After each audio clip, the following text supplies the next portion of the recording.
kita semua. Om Swastiastu, Namo Buddhaya, salam kebajikan. Yang saya hormati, Dewan Juri, lomba karya tulis ilmiah yang diselenggarakan oleh Badan Perencanaan Pembangunan Daerah Kota Tangerang.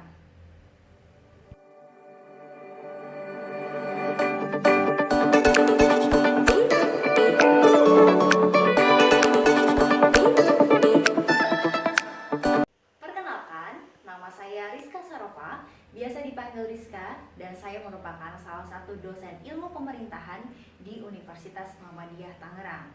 Pada kesempatan kali ini, saya akan membahas sebuah tema yang cukup menarik berdasarkan pada hasil riset yang saya lakukan, yaitu Smart Governance dalam penguatan layanan informasi COVID-19 di Kota Tangerang. Bagi saya, riset ini sangat membantu pemerintah Kota Tangerang dalam mewujudkan pelayanan yang berbasis pada tata kelola pemerintahan yang cerdas. Bapak Ibu sekalian, apakah Anda pernah mendengar istilah Smart City, Smart Governance, atau istilah media sosial? Ya, betul sekali. Tentunya istilah itu sudah sangat familiar bagi kita semua. Nah, terutama dalam pelayanan publik yang diberikan oleh pemerintah daerah harus berorientasi pada teknologi informasi dan komunikasi. Nah, pada kesempatan kali ini saya akan memberikan outline apa aja yang saya akan bahas terkait dengan presentasi hasil riset saya. Yang pertama tentunya adalah pendahuluan, akan membahas apa saja latar belakang metode yang saya gunakan, dan juga yang kedua akan membahas tentang tinjauan pustaka. Tinjauan pustaka berisi tentang teori-teori yang sangat relevan dengan tujuan riset saya. Yang berikut adalah novelty research. Bapak Ibu sekalian, novelty research menjadi sesuatu yang cukup penting. Mengapa demikian? Dikarenakan kita harus membuat pembaruan penelitian agar berbeda dengan penelitian sebelumnya. Yang berikut, metode penelitian. Metode penelitian berisi tentang apa saja metode yang saya gunakan untuk dapat menyajikan data yang bagus. Yang berikut adalah hasil dan pembahasan, akan berisi tentang apa saja yang akan saya bahas berkaitan dengan hasil penelitian. Dan yang terakhir, penutup berisi tentang kesimpulan dan juga saran yang akan saya sampaikan dalam penelitian ini. Baik, Bapak Ibu sekalian, sekarang kita akan memasuki pendahuluan yang berisi tentang latar belakang mengapa saya mengambil tema Smart Governance dalam penguatan layanan informasi COVID-19 di Kota Tangerang. Pertama, apabila kita melihat data bahwa ternyata di Indonesia sendiri tingkat penetrasi pengguna internet itu sekitar 270 juta jiwa. Nah, dari sini kita bisa lihat bahwa sudah banyak masyarakat yang melek terhadap teknologi. Seharusnya dapat dimanfaatkan oleh pemerintah daerah untuk memberikan pelayanan berbasis teknologi informasi dan juga komunikasi.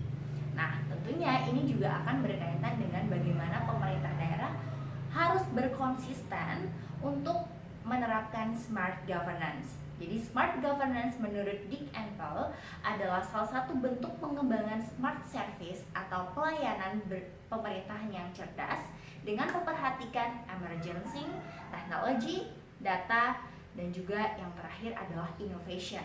Nah, dari tiga konsep ini maka pemerintah daerah tentunya harus berinovasi untuk melakukan pelayanan publik. Salah satunya adalah penggunaan sosial media. Dalam riset ini kita fokus penggunaan sosial media yang berbasis pada Twitter. Baik Bapak Ibu, sebelumnya kita harus dulu dapat melakukan cluster apa saja aturan atau regulasi yang sudah berlaku di Indonesia dan juga di Kota Tangerang. Nah, pertama tentunya kalau di Indonesia sudah berlaku Undang-Undang Nomor 11 Tahun 2008 tentang informasi dan juga transaksi elektronik. Kalau di Kota Tangerang ada apa aja ya?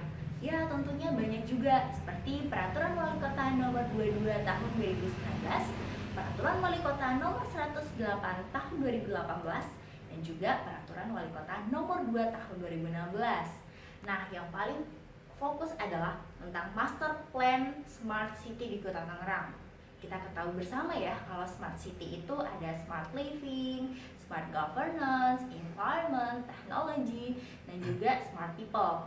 Nah, salah satunya adalah Smart Governance. Jadi fokus kita adalah bagaimana pengembangan smart governance oleh pemerintah Kota Tangerang berbasis sosial media. Nah, karena Kota Tangerang itu memiliki 2 akun resmi sosial medianya, yaitu @tangerangtv dan juga @kota-tangerang, maka penelitian ini akan berfokus untuk bagaimana melihat pola koordinasi penyampaian informasi seputar COVID.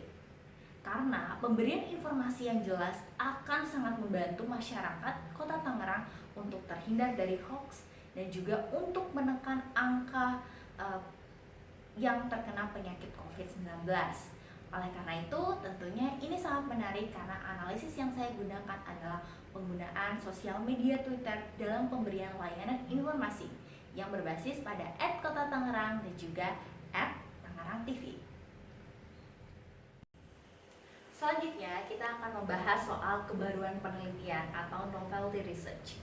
Nah, ini cukup penting karena kita harus melakukan beberapa pembaruan ya yang membedakan penelitian kita dengan penelitian terdahulu. Nah, saya menggunakan aplikasi PostViewers dan saya memetakan sekitar 38 jurnal dengan kata kunci Smart Governance yang berbasis pada Scopus.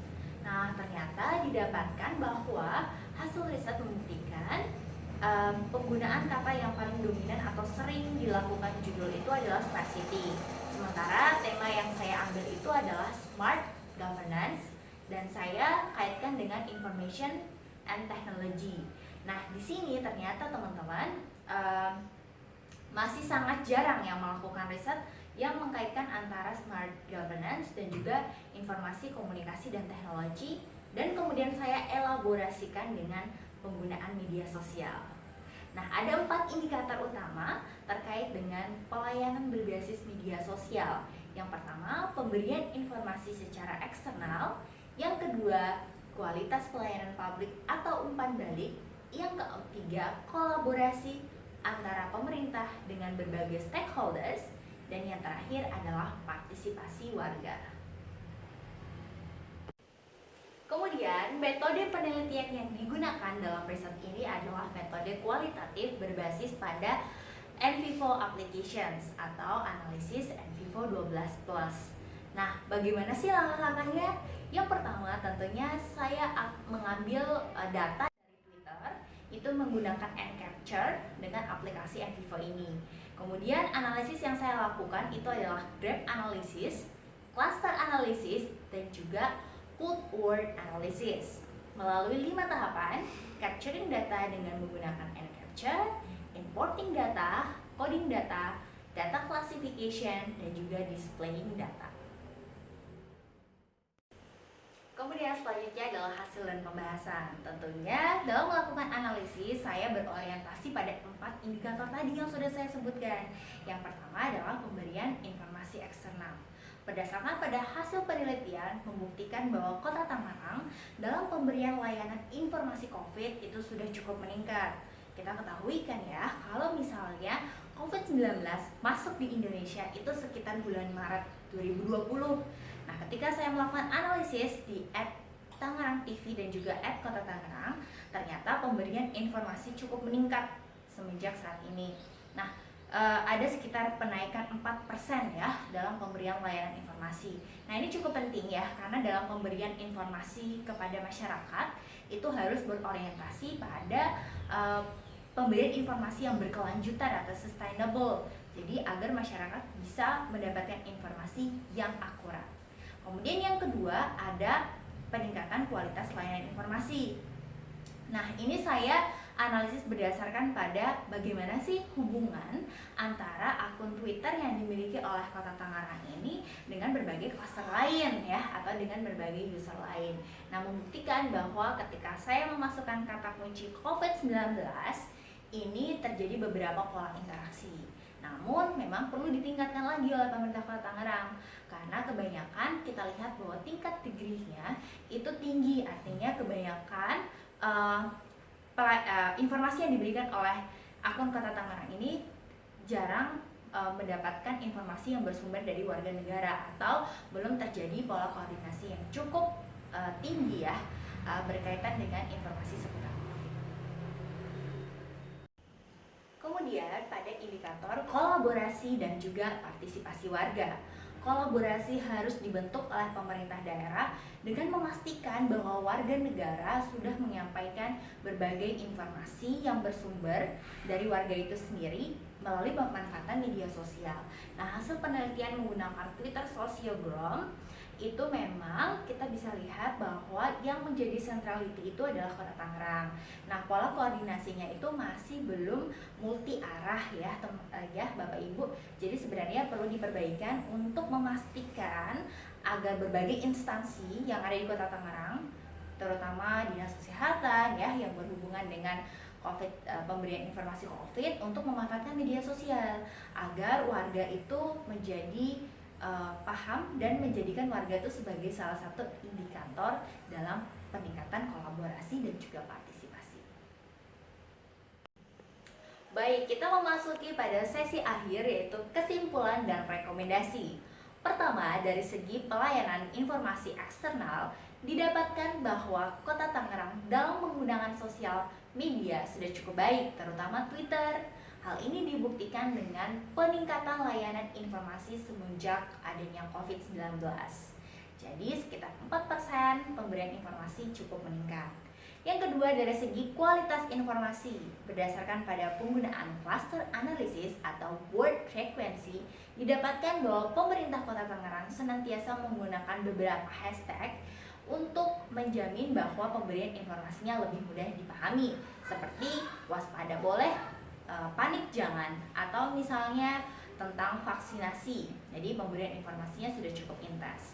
Yang ketiga adalah dari segi kolaborasi dan juga partisipasi warga, menunjukkan bahwa angka konektivitas yang terbangun belum menunjukkan closeness yang tinggi, sehingga dibutuhkan adanya kolaborasi ya atau warga masyarakat untuk ayo berpartisipasi menggunakan media sosial agar memudahkan pemerintah Kota Tangerang juga dalam pemberian layanan informasi. Dan dari sini saya merekomendasikan penguatan layanan berbasis kolaborasi dengan mengkolaborasikan swasta, masyarakat, dan juga pemerintah melalui berbagai institusi lainnya. Baik, saya rasa cukup sampai di sini penelitian saya, semoga bermanfaat dan dapat meningkatkan yang namanya layanan pemerintah berbasis smart governance. Tangerang, ayo!